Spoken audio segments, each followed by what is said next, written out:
अ, कल जैसा कि आपको पता है कि कल मानगो थाना क्षेत्र में एक हत्याकांड हो गया था। उसमें राहुल बच्चा की हत्या हो गई थी और कुछ लोग उसमें संलिप्त थे। उस मामले में जैसे ही सूचना मिली, पुलिस त्वरित रूप से वहाँ पर मौके पर पहुँची। हम भी मौके पर पहुँचे, एएसपी वहाँ पर मौके पर थे और सब लोगों द्वारा आगे कार्य शुरू किया गया। तो उसी क्रम में देर रात कुछ लोग थे, जैसा कि सूचना आ रही थी कि उसमें काफ़ी लोग थे, 7-8 लोग थे उसमें संलिप्त, जिनमें से 3 लोगों का हमें पता चला, जिसमें तीनों लोग जो थे वो सब्बे और 2 अन्य उसके साथी को पुलिस पकड़ पाई। उसके बाद में क्योंकि उसमें और भी लोग थे, जैसे अप्पा राव और अन्य लोग जो कि मुख्य भूमिका में, जिनका नाम बार बार आ रहा था, और जो राहुल बच्चा के परिजन और उसके ख़ास लोग जो उसका नाम बार बार ले रहे थे। इसी क्रम में उससे पूछताछ की गई। जो कोई हथियार यदि इस्तेमाल हुआ था तो उसके बारे में पता किया गया और इसी क्रम में उसको जब लाया गया थाना से यहाँ पर लाया गया, इस जगह के बारे में उसने बताया कि यहाँ पर उसने हथियार रखा हुआ है।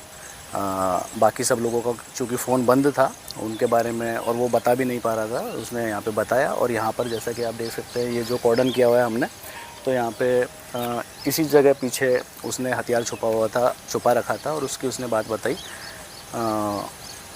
हथियार, हमारी यहाँ पे टीम थी उस समय, एएसपी मौजूद थे छापामारी टीम के साथ में, पुलिस की टीम थी, तो हमारे उसमें 5-6 पदाधिकारी, थाना प्रभारी सहित यहाँ पर मौजूद थे। तो उसने क्या किया कि यहाँ पर 2 पिस्टल छुपा के रखी हुई थी। उसका हाथ रस्सी से बंधा था, लेकिन उसने दोनों रिकवर करवाया, एकदम तरीके से रिकवर करवाया, पूर्ण सहयोग देते हुए रिकवर कराया। परंतु किसी कुछ शरारती मानसिकता के चलते, या जो भी उसका उद्देश्य रहा होगा भागना, उसके चलते उसने क्या प्रयास किया कि एक जो लोडेड पिस्टल थी उनमें से एक, उसको पुलिस पार्टी की तरफ, जो एक तरफ थे अपना कार्य कर रहे थे, कुछ लोग उस पर नज़र बनाए थे, उन पर उसने फायर करने का प्रयास किया। इसी क्रम में 2 राउंड फायर भी किए। जवाब में हमारा एक पुलिस पदाधिकारी द्वारा उन पर 2 फायर किया गया, जो उनके पैर पर, घुटने के आसपास पैर पर लगा। दोनों गोली पैर पर लगी? दोनों गोली पैर पर राइट या लेफ्ट? दोनों पैरों पर गोली लगी। हाँ। किसको लगी? सब्बे को। सब्बे को लगी। किसके द्वारा फायरिंग किया गया था? फायरिंग किया गया संजय, सब इंस्पेक्टर संजय के द्वारा, जो मानगो थाना के आत्मरक्षा में। बिल्कुल। हाँ, वो पहले सरेंडर कर चुके थे, और जैसा कि पहले भी मीडिया में ये बात सामने आ रही थी कि बहुत सारे लोग इस घटना में मौजूद हैं। टाटा मेन हॉस्पिटल में उसको जब रेफ़र किया गया तो उसके कई परिजन और मित्र ये कहते हुए सुने जा सकते हैं। वहाँ पर मौजूद हमारे पुलिस पदाधिकारियों द्वारा भी उनका बयान और उनसे जानकारी जुटाई गई, जिसमें आया कि 10-12-15 लोग थे वो, तो उससे भी अधिक 20 लोग बता रहे थे। तो इसी क्रम में ये बात एकदम क्लियर थी कि सिर्फ 3 लोग नहीं हैं, और भी लोग हैं।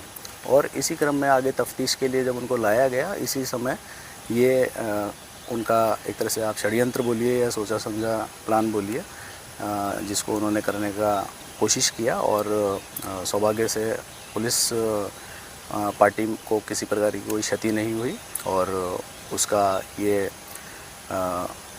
परिणाम हुआ, और अभी उसको फिर एमजीएम अस्पताल में रेफ़र कर दिया गया। क्या वो इतने ज़्यादा आपराधिक प्रवृत्ति के थे कि अगर आत्मरक्षा में पुलिस कार्रवाई नहीं करती तो वह लोग पुलिस पर ही घातक हमला कर सकते थे? देखिए, जिस प्रकार से 2 लोग, इसमें से बहुत सारे लोग हैं, और भी लोग हैं जो आपराधिक प्रवृत्ति के हैं, जिन पे बहुत सारे मामले हैं। सब्बे का भी पूर्व में आपराधिक इतिहास रहा है। उसका जब उसने पुलिस के सामने सरेंडर किया तो भी जिस प्रकार से उसने बताया कि हाँ मैंने उसको मार दिया, उसको जिस प्रकार से उसका बयान है, उसकी आप शैली देखेंगे तो आप समझ पाएंगे कि किस प्रकार का एक आम आदमी होता है। वो किसी प्रकार का किसी को छोटा सा चोट पहुंचा देता है, धक्का भी देता है, तो वो संवेदनशीलता महसूस करता है, लेकिन उसमें संवेदनशीलता नहीं थी। और भी लोग हैं, अप्पा राव है, वो भी इसी प्रकार का व्यक्ति है, और भी उनके लोग हैं, उनमें भी आपराधिक इतिहास उनका रहा है, आपराधिक उनकी आदतन अपराधी रहे हैं वो।